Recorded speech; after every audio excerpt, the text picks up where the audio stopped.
guys, welcome back. I am planting strawberries, so I thought I would take you along and show you how I'm planting my strawberries. So let's just get right on into it, okay?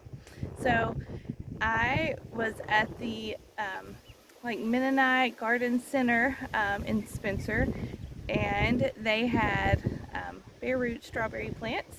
So I bought a bunch of those. Okay, it's very windy out, so we'll see how this goes. But I bought 2 bunches of these. There's supposed to be 25 bare root strawberries in each one of these. I've had them soaking. You see they're like dripping some water there in a bucket of water overnight, the roots. And now we are going to plant those. Before I plant those though, I'm planting them in this big long bed right here. I will be planting my strawberries and are planting those with bush beans. And the reason for that is because strawberries really need a lot of nitrogen.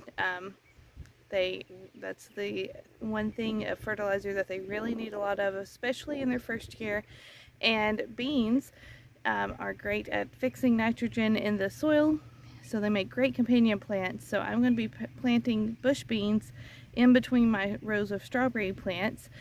So I have Blue Lake bush beans, and those are going to be, I'm going to be planting 3 rows of these, and then I will come back, and in between those rows I'll be planting my strawberries, okay?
Okay, so I have my beans in the ground.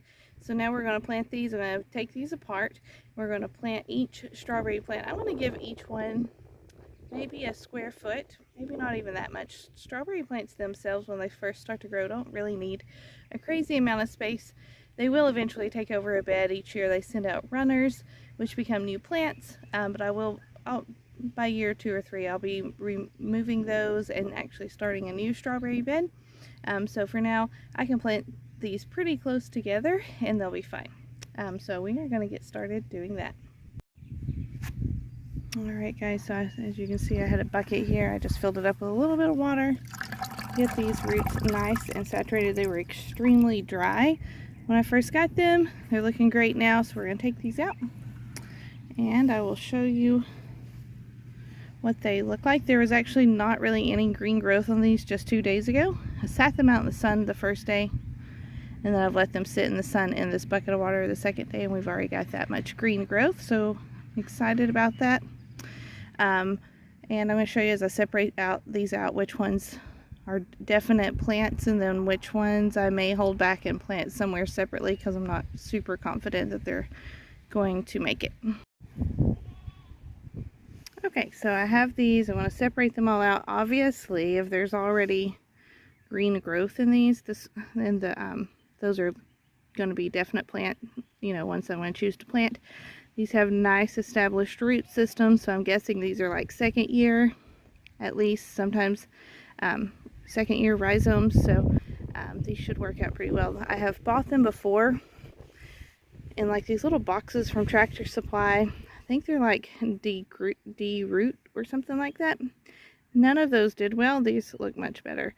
So this is a green, so that's a go. That's obviously has green growth. That is a go. This one, I don't see anything that looks like it's alive in there. Sometimes this happens. It's called crown rot, and it's where these were planted up too high, and it causes this middle crown part to rot, and then that's it. They will die. They will not come back. I don't see any signs of life in this, so I'm going to put that in a separate little spot, and we'll do something else with him. And if they grow, they grow.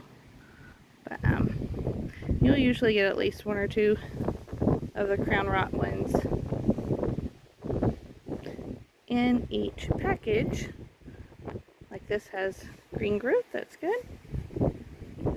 Even this little guy, we got a little bit of green there. Here's another good example of, I'm pretty sure that feels very squishy and gross. I don't think that that's gonna produce anything. So I'm just gonna sort through here. If I see any green life happening in it at all, then I will hold on to it, even though this one looks a little sad. If you look right in the middle, tiny little bit of green, so that one's a go. Only really ran across maybe like all 3 of those. I don't know about that. This one has green, green, green, green, green. That one's a little iffy. This one has growth on it. Last one. Actually, this one, as sad as it looks, I think there could be some life in there, but I think I'm going to put that to the side as a maybe. So I have all of these. I'm going to lay them out. I think how far I'm going to space them out is actually how long the roots are. I think I'm just going to lay them out here to here, and then put another one there to there, and I'm just going to make a line of these like that, and that's how far I'll space these apart.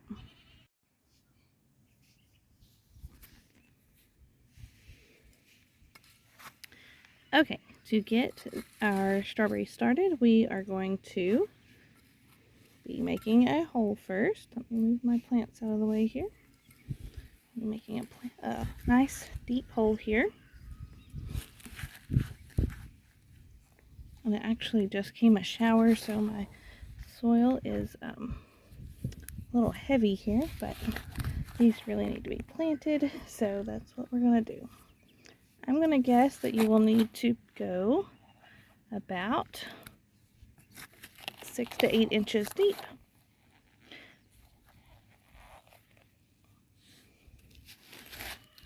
Plenty big enough here for the roots to sprawl out in. Okay, so then we have our root. Here's our hole. What we want to do is be able to drop our root in there, and then when we backfill it, we definitely do not want the soil to come above where the roots stop and the center starts here, because we do not want to get any of that for this to rot. So we want the soil to stop here, so I'm going to hold it right at soil level and backfill this. Okay guys, so I have it planted, and you can see here that it is right at the crown there. The crown is not under the soil, which is what we're looking for. And so we'll keep going. Okay, so we have our next hole here, and I also wanted to mention that whenever you're putting your roots in, if you can kind of fan them out a little bit like this, so that they are not all going in the same direction, that will be beneficial to the plant as well. And then we're just going to keep doing this. We'll put it in there, hold it, backfill it, and move to the next one. Okay guys, so we have like 2 plants down, 40 something more to go, but that is how you plant strawberries, about a foot apart. Make sure that you don't plant the crown of them, because then they will rot, and it's pretty easy. I'll come back and fertilize these also with a nitrogen heavy fertilizer. And maybe I'll give you a little update on that later. And then I'm going to rely on these beans that will be growing to also fertilize them. And so this is going to be my strawberry and bean patch. Super excited about that. I hope you guys have a good day. Bye.